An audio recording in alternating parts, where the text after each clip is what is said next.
अगले सेशन के लिए मैं आमंत्रित करना चाहूंगी आचार्य प्रमोद कृष्णम जी को मंच पर। और लेकिन उससे पहले अपने व्यूअर्स को दिखा देते हैं कि आज स्पिरिचुअलिटी, पहले से ही धर्मगुरु को लेकर कई अहम बातें उन्होंने कही है, लेकिन राजनीति में रुचि रखते हुए, दिलचस्पी रखते हुए कांग्रेस पार्टी के साथ जुड़े थे, प्रियंका गांधी के सलाहकार भी रह चुके हैं। क्या इनका सफर रहा है राजनीतिक, एक झलक उसकी। आचार्य प्रमोद कृष्णम संभल के कल्कि धाम के सर्वे सर्वा हैं। आचार्य प्रमोद कृष्णम की पहचान मुखर नेता की है। धर्म आध्यात्म के साथ वो राजनीतिक जीवन में सक्रिय रहते हैं। राजनीति इनके पेशेवर जीवन में नजर आती है तो आध्यात्म निजी जीवन में। आचार्य प्रमोद कृष्णम हर मंच पर सनातन की बात जोर शोर से उठाते हैं। सनातन की खातिर ही उन्होंने कांग्रेस के साथ अपने दशकों पुराना नाता एक झटके में तोड़ दिया। प्रमोद कृष्णम के मुताबिक राम और राष्ट्र के साथ समझौता नहीं किया जा सकता। कांग्रेस में रहते हुए भी राम मंदिर निर्माण को लेकर आचार्य प्रमोद कृष्णम मुखर रहे। प्रधानमंत्री मोदी के प्रशंसक आचार्य प्रमोद कृष्णम ने कांग्रेस पर गंभीर सवाल उठाते हुए कहा, जो राष्ट्र भक्त राम भक्त होगा, जो सनातन को मानेगा, वो कांग्रेस में नहीं रह सकता। आचार्य प्रमोद कृष्णम के न्योते पर पीएम मोदी ने इसी साल फरवरी में कल्कि धाम मंदिर की आधारशिला रखी थी। तो आचार्य प्रमोद कृष्णम के लिए जोरदार तालियां हो जाए उनके सम्मान में, उनके स्वागत के लिए। और आचार्य प्रमोद कृष्णम कांग्रेस के साथ अब नहीं है और अब एक नई राह की तलाश में, एक नए राजनीतिक सफर की तलाश में निकल चुके हैं। सादर आमंत्रित करना चाहूंगा आचार्य प्रमोद कृष्णम को मंच पर। जोरदार तालियों से स्वागत कीजिए आचार्य प्रमोद कृष्णम का।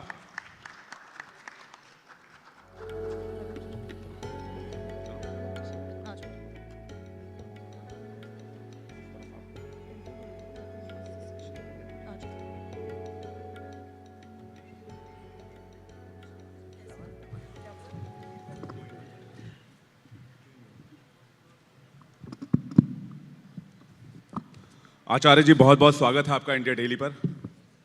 और हमने ये कार्यक्रम रखा ताकि हम आध्यात्म से जुड़े हुए लोग, राजनीति से जुड़े हुए लोग, सनातन संस्कृति से जुड़े हुए लोगों की राय जान सके, देश का माहौल समझ सके। और आप इसलिए स्पेशल हो जाते हैं क्योंकि आप आध्यात्म से भी जुड़े हुए हैं और राजनीति से भी जुड़े हुए हैं। और आप एक धर्माचार्य भी हैं, आप एक राजनेता भी हैं, लेकिन आप एक नए सफर की तलाश में निकले हैं, या फिर एक नए मंजिल की तलाश भी कह सकते हैं।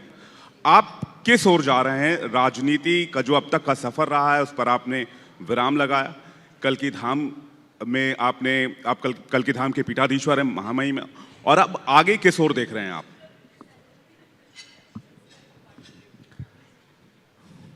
देखिए, हर इंसान भविष्य की तरफ देख के चलता है और जो भविष्य की तरफ देख के चलता है उसी का वर्तमान ठीक होता है। जो बीत गया वो बीत गया।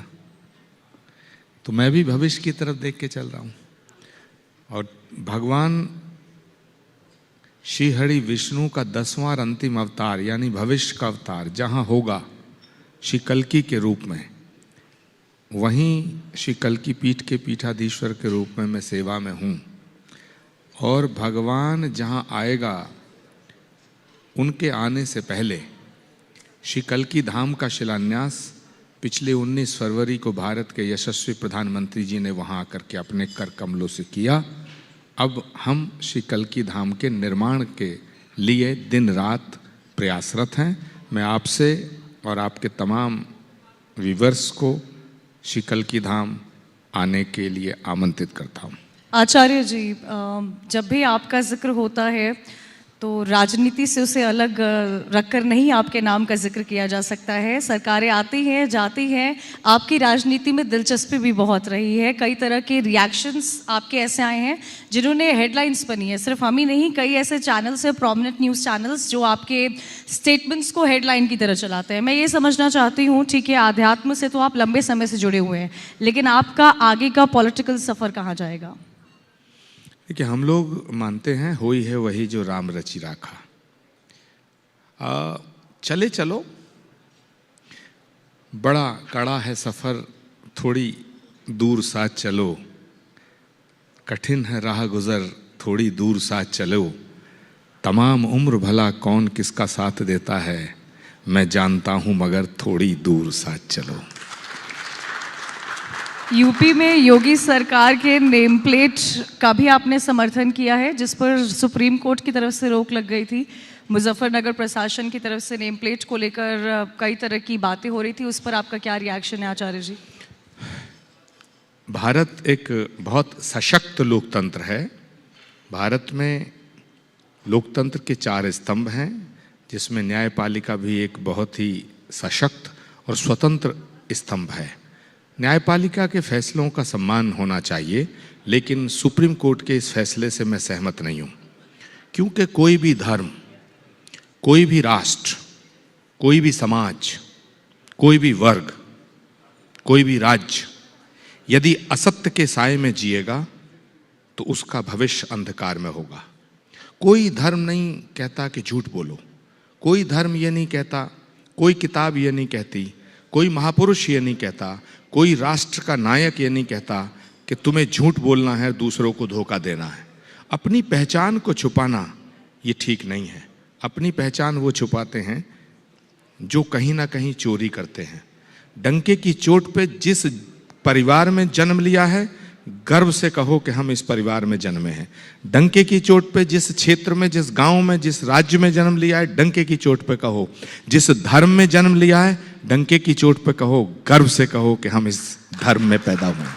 फिर नाम पर ये इतनी सत्य है। राजनीति क्यों हुई? क्यों ऐसे तमाम पॉलिटिकल पार्टीज है जो नाम को लेकर अगेंस्ट जा रही थी? ये मैं कंफ्यूजन हो गया, सवाल दोबारा। सवाल आचार्य ये है कि छद्म आवरण क्यों है, इसकी वजह क्या मानते हैं? इस देश में अगर इसका एक और दूसरा पहलू ये हो सकता है कि कारोबार तो किसी भी नाम पे किया जा सकता है। झूठ बोलना जरूरी है क्या? ये सवाल ही क्यों उठ रहा है? हवाई जहाज में जाते हो, परिचय पत्र दिखाते हो ना, रेल का टिकट नहीं मिलता है, कहीं भी जाओ आधार कार्ड, वोटर कार्ड, ये क्यों बने हैं? यदि आइडेंटिटी का कोई मूल्य नहीं है तो इन सबको खत्म कर दिया जाए। ये क्या तमाशा है भाई? हमारे राष्ट्र की बुनियाद क्या है? सत्य, अहिंसा, करुणा, क्षमा, दया, शील, प्रेम, सद्भावना। भगवान कृष्ण का उद्घोष क्या है? सत्य सार्थक सर्वदा। तो जो समाज, जो राष्ट्र, जो राज्य सत्य से विमुख हो जाएगा, उसका भविष्य ठीक नहीं होगा। यह अजीब बात है कि हम झूठ बोलने के लिए प्रेरित कर रहे हैं। इस देश में जो पैदा हुआ है, हिंदू या मुसलमान जो भी है, वो हिंदुस्तानी पहले बने। हिंदुस्तानी बन के रहो, तब ये देश आगे जाएगा। और एक बात और बताऊं, आज कारगिल विजय की 25वीं वर्षगांठ है। क्या इतनी ऊंची ऊंची चोटियों पर वो जवान जो शहीद हुए थे, जिनकी वजह से आज ये गौरवशाली दिन हमें मिला है, उनकी जो शहादत है, उनका जो बलिदान है, क्या वो किसी एक राज्य के लिए है? क्या वो किसी एक जाति के लिए है? क्या वो किसी एक धर्म के लिए है? क्या वो किसी एक पॉलिटिकल पार्टी के लिए है? वो इस भारत माता की मिट्टी के लिए है। यह अजीब तमाशा इस देश में हो रहा है। कोई अगड़ा बन गया, कोई पिछड़ा बन गया, कोई ऊंचा बन गया, कोई नीचा बन गया, कोई दलित बन गया, कोई सवर्ण बन गया, कोई फॉरवर्ड बन गया, कोई बैकवर्ड बन गया। कब तक इस देश को बांटेंगे आप? कब तक बांटेंगे? कौन बांट रहा है? इस देश की सियासत, इस देश की राजनीति। क्या कभी भगत सिंह ने तसव्वुर किया होगा कि ये देश सिर्फ सिखों का होना चाहिए? क्या पंडित चंद्रशेखर आजाद ने जब अपनी आखिरी गोली कनपटी पे दाग करके अपने प्राणों को न्यौछावर किया, क्या उसने सोचा होगा कि ये देश केवल ब्राह्मणों का होना चाहिए? सुभाष चंद्र बोस ने जब बंगाल से आवाज दी कि तुम मुझे खून दो, मैं तुम्हें आजादी दूंगा, क्या उन्होंने ये ख्वाब देखा होगा कि ये देश सिर्फ बंगालियों का होना चाहिए? पूरा पश्चिम, उत्तर, दक्षिण, कोई उत्तर भारतीय है, कोई दक्षिण भारतीय है, कोई पूर्वी भारतीय है, कोई पश्चिमी भारतीय है, कोई जाट बन गया, कोई ठाकुर बन गया, कोई बनिया बन गया, कोई ब्राह्मण बन गया। अरे अगर यही सिलसिला चलता रहा ना, तो आपको सिर पकड़ के रोना पड़ेगा और कहना पड़ेगा, पशेमा होके कहना पड़ेगा, परेशान होके कहना पड़ेगा कि कितनी दीवारें हो गईं इस एक घर के दरमियां, घर ही कहीं गुम हो गया दीवारों दर के दरमियां। एक दिन वो आएगा, अगर आपने ये सिलसिला नहीं रोका, और मैं इस बात को आपके चैनल से कह के जा रहा हूं, ये इतिहास लिखा जाएगा इस देश के अंदर तुम्हें अगड़ा नजर आएगा, पिछड़ा नजर आएगा, इस देश के अंदर तुम्हें जातियां नजर आएंगी, इस देश के अंदर तुम्हें हिंदू मुसलमान नजर आएगा, लेकिन चिराग लेके ढूंढना तुम्हें हिंदुस्तानी नजर नहीं आएगा। इसलिए कारगिल की 25वीं वर्षगांठ पे पूरा देश संकल्प ले कि हम किस जाति में पैदा हुए, हम किस धर्म में पैदा हुए, हमारी भाषा क्या है, वो एक तरफ, लेकिन जब देश का सवाल आए, जब भारत का सवाल आए, तो हम एक झंडे के नीचे खड़े हों, तब ये भारत विश्व गुरु बनेगा। माइक दीजिएगा प्लीज अरविंद जी को।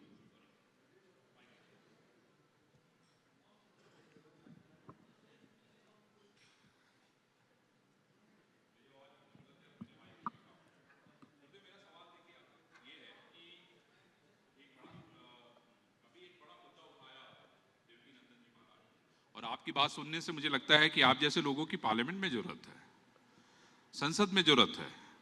और ऐसा मुझे ये भी लगता है, उन्होंने तो कहा कि हम लोग के लिए आरक्षण किया जाए, हम लोग को आरक्षण दिया जाए, और जितने लोग हैं, अगर हम देखें जितने नंबर्स हैं, कम से कम 51 लोग तो जो है संसद में धर्मगुरु जाएं। अभी आप जो सवाल उठा रहे थे, मुझे लगता है कि आप जब तक संसद में जाएंगे नहीं जाएंगे तब तक तो ये समस्या की समस्या बनी रहेगी। क्या कहते हैं आप इस पे? देखिए अरविंद जी, डॉक्टर राजनीति कर सकता है, साइंटिस्ट राजनीति कर सकता है, मास्टर संसद में जा सकता है, व्यापारी संसद में जा सकता है, लेकिन साधु महात्मा और आध्यात्मिक व्यक्ति क्यों नहीं संसद में जा सकता? क्यों नहीं जा सकता? दूसरा अरविंद जी, मैं कहना चाहता हूं कि इस देश को यदि आपको और सशक्त और एकता के सूत्र में बांधे रखना है, तो अब तोड़ने की राजनीति नहीं होनी चाहिए, जोड़ने की राजनीति होनी चाहिए, जोड़ने की राजनीति होनी चाहिए। और जो लोग ये कहते हैं, वो किसी भी प्रोफेशन में हों, वो पत्रकार हों, डॉक्टर हों, साइंटिस्ट हों, किसान हों, बिजनेसमैन हों, वो किसी भी राज्य के हों, अगर कोई ये कहता है कि साहब मैं धंधा करता हूं, मैं तो व्यापारी हूं, राजनीति से मेरा कोई मतलब नहीं, कोई कहता है जी मैं तो कथा करता हूं, मेरा राजनीति से कोई मतलब नहीं, कोई कहता है मैं आश्रम चलाता हूं, मेरा राजनीति से कोई मतलब नहीं, समझ लेना सबसे बड़ा झूठ बोलता है। क्योंकि राष्ट्र तो राजनीति से चलता है। दुकान में राजनीति, चाय की दुकान में राजनीति, नाई की दुकान में राजनीति, पान की दुकान में राजनीति, स्कूल में राजनीति, कॉलेज में राजनीति, आश्रम में राजनीति, मदरसों में राजनीति। इस देश में कोई जगह है जो राजनीति से छूटी हुई है महाराज? इसलिए राजनीति होनी चाहिए, लेकिन देश को जोड़ने की होनी चाहिए, तोड़ने की नहीं होनी चाहिए। आचार्य जी, अभी आपने अपने जवाब में कहा कि देश में एक दिन ऐसा आएगा कि इस देश को इसका खामियाजा भुगतना होगा जो बांटने वाली राजनीति इस वक्त चल रही है। मैं कहता हूं वो दिन आ चुका है, 1947 में वो दिन देश देख चुका है, जब इस बांटने वाली राजनीति का खामियाजा इसी हिंदुस्तान को, भारतवर्ष को, अखंड भारत को देखना पड़ा। तो क्या हम एक बार फिर उसी राह पर चल पड़े हैं, या फिर कुछ लोग हमें जबरन उस राह पर ले जाने की कोशिश कर रहे हैं जिधर हम खींचे चले जा रहे हैं? मैं चाहूंगा इस पर विस्तार से बात कीजिए आप। कल पार्लियामेंट के अंदर एक घटना घटी। खालिस्तान के समर्थक एक मेंबर पार्लियामेंट की सिफारिश पंजाब के former chief minister Charanjit Singh Channi ने संसद में की कि उन्हें जेल से रिहा कर दिया जाए। सिर्फ राजनीतिक स्वार्थ के लिए क्या हम भारत को टारगेट कर सकते हैं? सिर्फ राजनीतिक नफा नुकसान देखते हुए क्या हम इस देश के खिलाफ जा सकते हैं? तो मेरे भाई, ये हो क्या रहा है? अगर मुझे चुनाव जीतने के लिए इस देश को कुर्बान करना पड़े, तो फिर मैं ऐसी राजनीति को ठोकर पे मारता हूं। तमाम स्वार्थों को देश के लिए कुर्बान करने की राजनीति हो, वो राजनीति को अपनाना चाहता हूं, और वही राजनीति को इस देश को अपनाना चाहिए। नहीं तो चन्नी कांग्रेस के बड़े नेता हैं, कांग्रेस पार्टी ने इस बारे में बयान जारी किया कि उनका निजी बयान है, लेकिन पार्लियामेंट में कोई निजी बयान कैसे दे सकता है? और दूसरी बात ये कि उस पर राहुल जी का कोई वक्तव्य अभी तक नहीं आया। पहले राहुल जी कांग्रेस की समस्या थे, लेकिन अब वो राष्ट्रीय समस्या बन चुके हैं। कांग्रेस को लेकर आचार्य जी प्रियंका गांधी की बहुत क्लोज रहे। मैं एक आखिरी सवाल आपसे लेना चाहूंगी, क्योंकि राजनीति को लेकर आपने कई बातें कही हैं। आपने कहा है कि चाय की टपरी पर राजनीति होती है, दफ्तर में होती है, आश्रम में होती है, मदरसों में होती है। आपका राजनीतिक मैप आगे का क्या होगा? मेरा अतीत कैसा है ये सब जानते हैं, मेरा भविष्य कैसा होगा सुधांशु जी बैठे हैं, इनसे पूछ लेना। सुधांशु त्रिवेदी जी आए, भाई ताली वाली बजाइए इनके लिए। आचार्य जी, आपका बहुत बहुत शुक्रिया करना चाहेंगे और बहुत बहुत धन्यवाद। आप इंडिया डेली के मंच पर आए, आपने अपनी बात साझा की, अपनी बात यहाँ पर रखी और आपको आपके भविष्य के लिए बहुत सारी शुभकामनाएं इंडिया डेली की तरफ से। हमारी मुलाकात फिर से इंडिया डेली के मंच पर एक बार हो, यही उम्मीद करते हैं आचार्य। शुक्रिया। बहुत बहुत धन्यवाद विवेक और कंचन। और अब पहले एक बार जोरदार तालियों के साथ में, इतना शानदार ये सेशन रहा है, मैं बुलाना चाहूंगी सफायर मीडिया और इंडिया डेली के एमडी आदित्य जी और साहिल जी को कि प्लीज वो मंच पर आए, आचार्य जी का स्वागत करें। लेकिन तालियों में कोई कमी ना हो, जरा अपनी मौजूदगी दर्ज करवाइए।